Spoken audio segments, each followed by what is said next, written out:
Welcome back, everyone. Michael here with Offshore Citizen. Today I'm going to discuss how you decide which residency or citizenship program is best for you. So very often this is one of the conversations that comes up is people will book a call with me to kind of get some professional advice and understanding about, hey, listen, where should I move? Maybe I'm looking for a plan B, I want a different citizenship, etc. Which one should I get?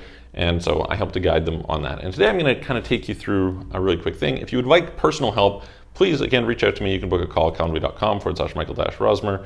Happy to help you. There's a link in the description below. You can check out our websites, offshorecitizen.net, offshorecapitalist.com. So we help you with residencies, citizenships, forming companies, opening bank accounts, international tax planning, asset protection, optimizing your corporate structure, etc.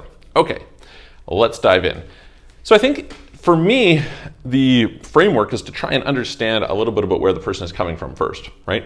So I want to understand, hey, listen, is it you or do you have family members, right? Number two, kind of like what's your budget, right? Because these can go from Malta, which is, well over 900,000 euros, and like that's just sunk cost, the money's gone, right? Down to, for 10 grand or so, you can end up getting a residency in a European country, right? Fantastic. That's pretty cool. You can renew that over time. So really broad spectrum of what might fit in there. And then what are your goals? Maybe there's a specific area of the world that you want to move to, right? You want to gain access like that. Maybe you're working towards a better passport gradually and you're thinking like, hey, listen, I can't afford one right now, but I'd like to get one. Or maybe the one that I want is only available if I go and live there. Okay, cool. Maybe you're on the other hand looking for some sort of a plan B. It's a backup plan. I had dinner last night with a friend he's doing Turkish citizenship by investment for his whole family. And, for them, it's like, do they have a good passport? Do they want to give up their good passport? No, but they're a little bit concerned, like, hey, listen, maybe something will happen in the future. So for them, going and buying a bunch of properties in Turkey to qualify sounds like a good deal. And so that's another direction, right? Then we can ask, hey, listen, are you okay with spending some money? Or are you in a situation where you want to try and have an investment? I'm going to tell you, if you're looking for a raw investment, your options are much more limited, right? Your options open up if you're willing to spend some money to say, hey, listen, here's the ROI of getting some second citizenship. So that's another factor that may play into there. Then we may ask, okay, well, are you actually going to live there or are you just looking for something longer term? Because this is a big difference. And if you are going to live there, what are you going to do while you're there? Are you going to have a business to run? Are you an investor who's going to live off returns? What about tax consequences? Are you in a situation where maybe you have taxes to worry about and there's some factors? So for instance, this is one of the reasons why Portugal tends to be more popular than Spain, right? Spain has a program that's a golden visa program, and they've got a bunch of other visa programs. Portugal does as well, but Portugal has the NHR. And so for a lot of people wanting to go live there, it's much more convenient. So the range of programs is always changing. Okay, it's, seems like every year something gets added, something gets removed. The Hungarian program just closed. Probably it'll reopen next year or something. We'll see what happens. You just don't know. But, these things are always taking place.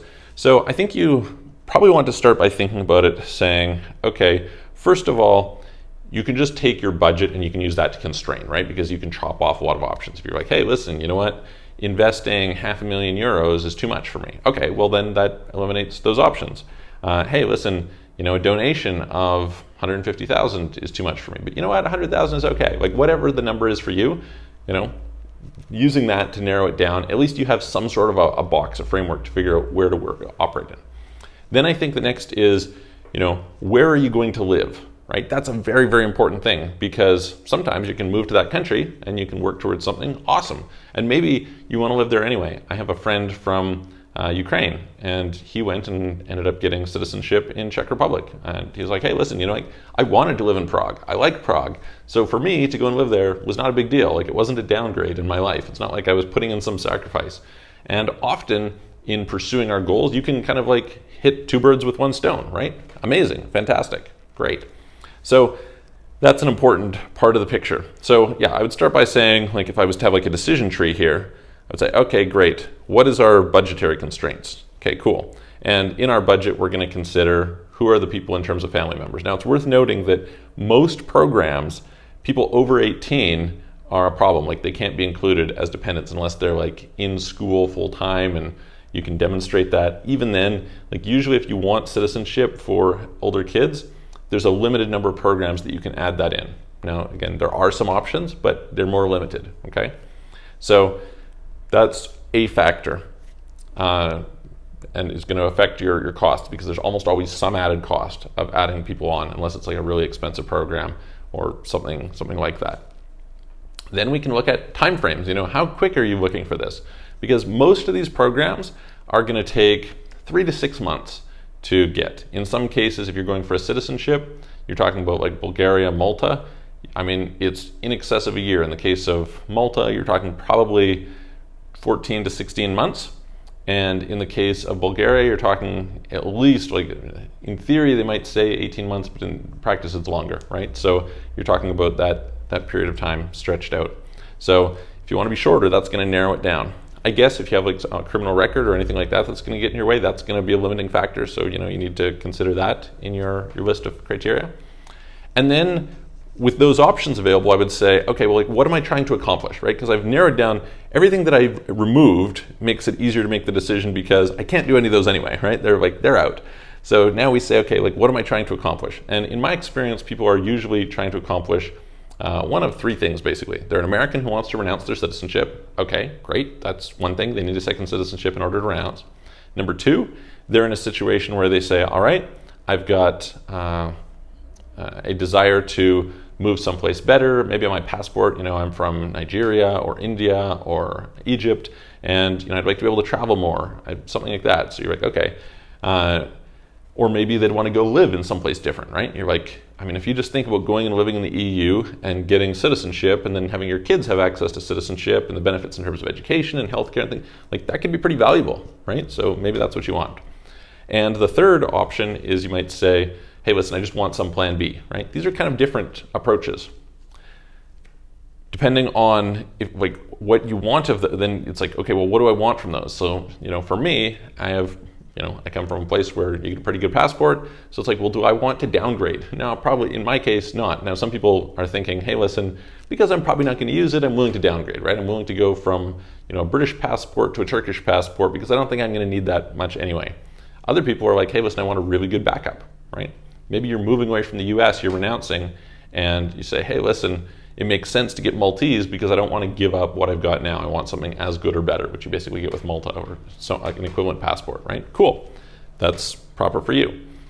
And yeah, so based on that, I would kind of go and look at the options. And you know, there's lots of options, right? There's like around 12 or so official programs that you can get citizenship, and then there's like, you know, dozens that allow residency, which then can lead to citizenship over time. So I hope that helps you to have like a little bit of a framework. I guess the last thing that you throw on there is, you know, what if you're going to go live in some place, you know, what are the tax consequences again? Because that could play a big role. And oftentimes, somebody who we're working with in that respect, we're going to have, you know, a residency program more than a citizenship program.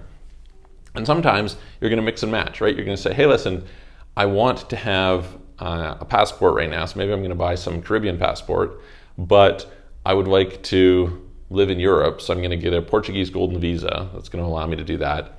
And at the same time, I want, you know, something else, right? And so I'm going to work towards these different paths simultaneously. You know, it's increasingly popular for people to get to. So anyway, I hope that helps you, gives you like some framework for how to make the decision making. I have lots of videos I've done on different programs, and I'm going to continue to make videos on different programs. So, you know, I'm not going to go through here all of them just because I don't want to share the information and then have it be like, oh, hey, well, what's going on in Italy is changing and what's going on in Latvia is changing. But just briefly, I guess, Portugal, Ireland, possibly the UK, Spain, Italy, Cyprus, Malta, Bulgaria, Slovakia, Slovenia, Czech Republic, Hungary, Latvia, if I haven't mentioned them already, Greece. These are basically like the options in the EU. In the Caribbean, there is St. Kitts and Nevis, Grenada, Dominica, St. Lucia, Antigua and Barbuda. There is in the South Pacific, Vanuatu. Technically, there is Cambodia, a little bit more tricky. for residencies. You could also look at some of the countries in Latin America. There's a bunch of reasonable programs there. Dominica, Mexico, or sorry, not Dominica, Dominican Republic, Mexico. There's investor programs in Bahamas, in Cayman Islands, in Antigua. You can go to Chile, Peru, Argentina, Paraguay, Uruguay. There's a lot of options when you get going down that route. And then of course there's short-term things that don't really lead anywhere necessarily, like Thailand, Malaysia, UAE, etc. So anyway, that gives hopefully like a pretty reasonable outline without going totally insane. Oh, I guess there's also the program in New Zealand that a person could add onto there, as well as Singapore. So I hope that helps.